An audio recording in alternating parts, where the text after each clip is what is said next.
Price எல்லாம் கர்த்தருக்கு பிரியமானவர்களே, தேவனால் மிக்க மகிழ்ச்சி அடைகிறேன். தேவனாசத்து மேலான கிருபைக்கு தேவனுக்கு நன்றி சொல்லும். இந்த நாள் வசனத்தை நம்மை பார்த்து சொன்னால் சங்கீதம் 91 2 வசனம். நான் கர்த்தரை நோக்கி, நீர் என் அடைக்கலம், நீர் என் கோட்டை, என் தேவன், நான் நம்பியிருக்கிறோம் என்று சொல்லுவேன். சங்கீதக்காரன் தாவீது சொல்லுகிறான், நான் என் கர்த்தரை நோக்கி, நீர் என் கோட்டை.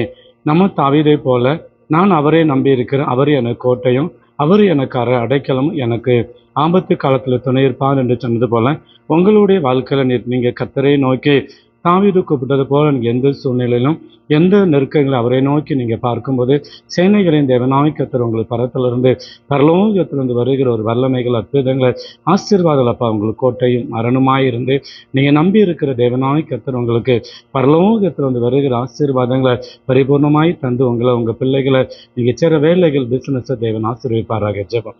சௌத்தரிக்கிற ஆண்டவரே, உண்மை நம்பி இருக்கிற ஒவ்வொரு ஜனங்களுக்கும், ஒவ்வொரு பிள்ளைகளுடைய குடும்பத்தில் வேலைகள் ஆண்டவரே, நீங்கள் ஒரு அதிசயமான காரியங்கள், அற்புதமான சங்கீதக்காரன் தாவீதுக்கு ஆண்டவரே நீர் அடைக்கலமும் கோட்டையுமா இருந்த ஆண்டவரே உன்னை விடுவிச்சது போல உண்மை நம்பி இருக்கிற ஒவ்வொரு பிள்ளை என்னென்ன இக்கட்டுகளை, கஷ்டங்களை, சோர்களை பதிலாக எங்கள் பிள்ளைகளுக்கு ஒரு பரிபூர்ண விடுதலைகளை, வெற்றிகளை, அற்புதங்களை நீங்கள் காண செய்யுங்க. பொறுப்படுங்க நல்ல பிதாவே. ஆமென்.